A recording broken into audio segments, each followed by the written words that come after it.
Mapagpalang umaga po sa ating lahat. Welcome na muli sa ating daily morning devotional. May 1. Purihin ang Panginoon sa kanyang pinagkalooban na ulit tayo ng panahon na pagpapala na atin na muling pag-aralan ng salita ng Panginoon, makikita sa The Review and Herald, June 23, 1910, entitled The Heavenly Father's Claim. Samahan niyo po ako na pag-aralan ito. Sa ating kita sa Deuteronomy 5 verse 29, "Oh, that there were such an heart in them, that they would fear me and keep all my commandments always, that it might be well with them and with their children forever." So sa ating kita pa lang, ay makikita natin na may mga tao talaga na tapat, na naglilingkod sa Panginoon at natatakot at tumutupad sa lahat ng kanyang kalooban. At sila ay magiging anak ng Diyos magpakailanman.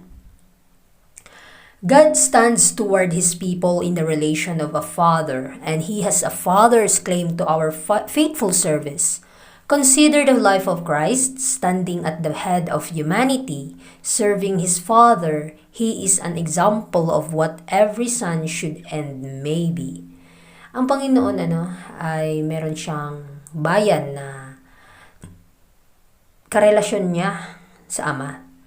At ang Ama ay tinatanggap sila bilang kanyang mga tapat na mga alipin na nagseserbisyo sa Kanya. Sa buhay ni Kristo, nakikita natin, binibigyan niya tayo ng halimbawa para atin siyang masunod at maging katanggap-tanggap ang ating mga pagsisikap sa harap ng Ama. At tayo ay tatayo sa hukuman na may malinis na puso na nagsaserve sa Panginoon na may katapatan. Dahil si Kristo po ay pinagkaloob sa atin, siya ang ating halimbawa para ating masunod ang kanyang kalooban. The obedience that Christ rendered, God requires from human beings today. He served His Father in love with willingness and freedom. "I delight to do thy will, O my God," He declared, "Yea, thy law is within my heart." Sa ating pagsunod sa ating Panginoon, dito natin mapapatunayan na tayo ay mga tapat sa Kanya. At sa ating mga sarili, hindi natin ito kaya. Kaya nga ipanalangin natin, hihingi natin sa Panginoon na bigyan niya tayo ng katatagan at pananampalataya.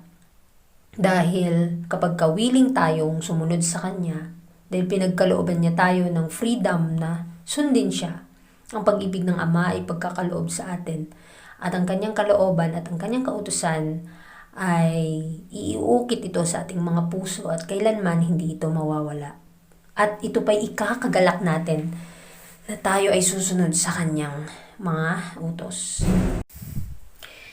Christ counted no sacrifice too great, no toil too hard, in order to accomplish the work which He came to do. At the age of 12, He said, "With ye not that I must be about my Father's business?" So si Kristo, nung siya ay pumarito sa lupa upang magsakripisyo, nawa ay ating gawin siyang halimbawa para ma-accomplish ang kanyang gawain para sa atin. At nalalaman natin na meron siyang 12 na disipulo na kanyang tinrain sa kanyang gawain. At the same time, sa ating panahon ngayon, nawa ay ipagkaloob nawa sa atin ng Panginoon na bigyan niya tayo ng natuturuang puso. Isipin natin yung sakripisyo niya na napakadakila para sa atin.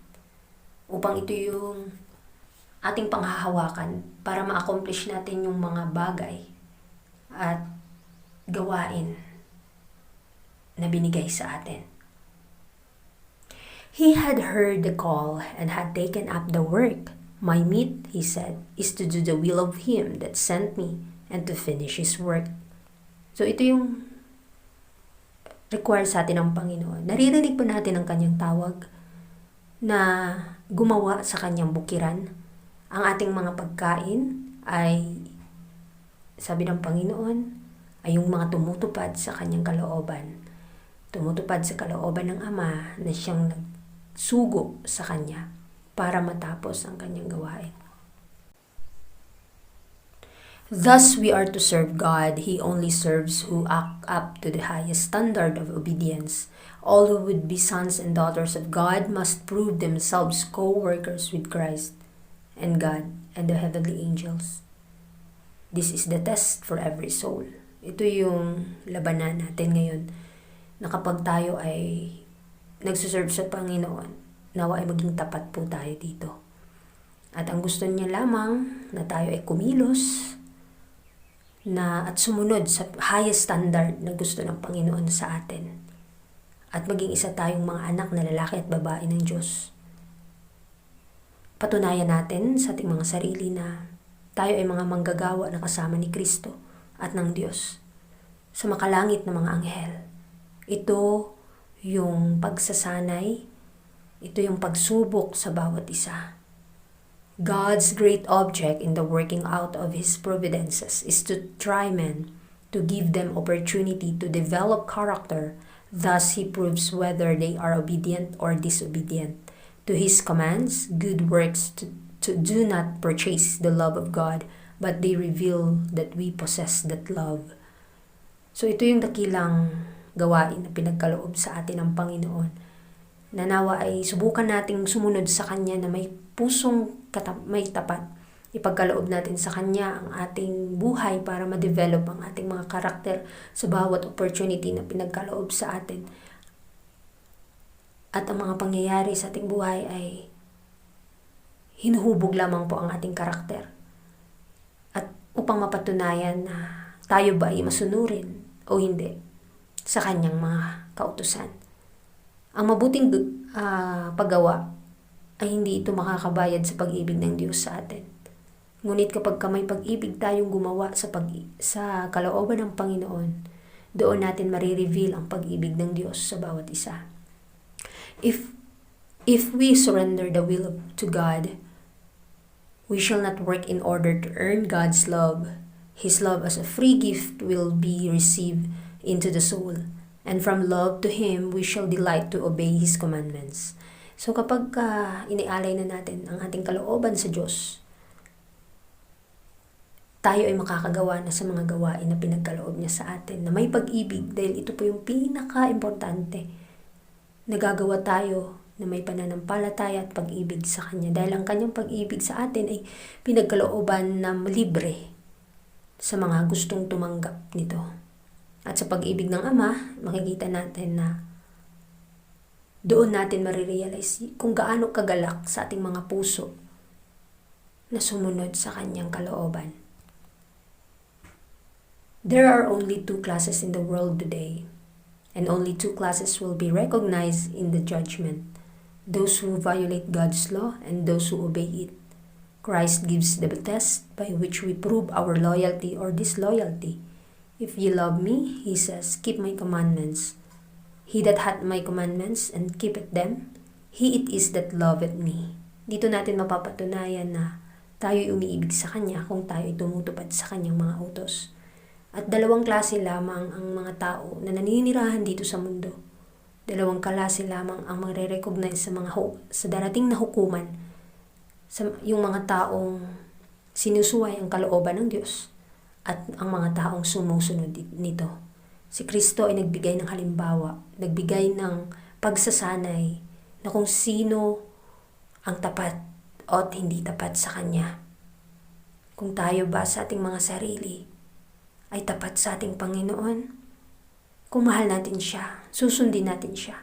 Ano man ang Kanyang ipapagawa sa atin, dahil kailanman ay hindi Niya tayo iiwan na mag-isa. Tayo po ay nakikibaka sa ating mga sarili at tutulungan po tayo ng Panginoon para magwagi.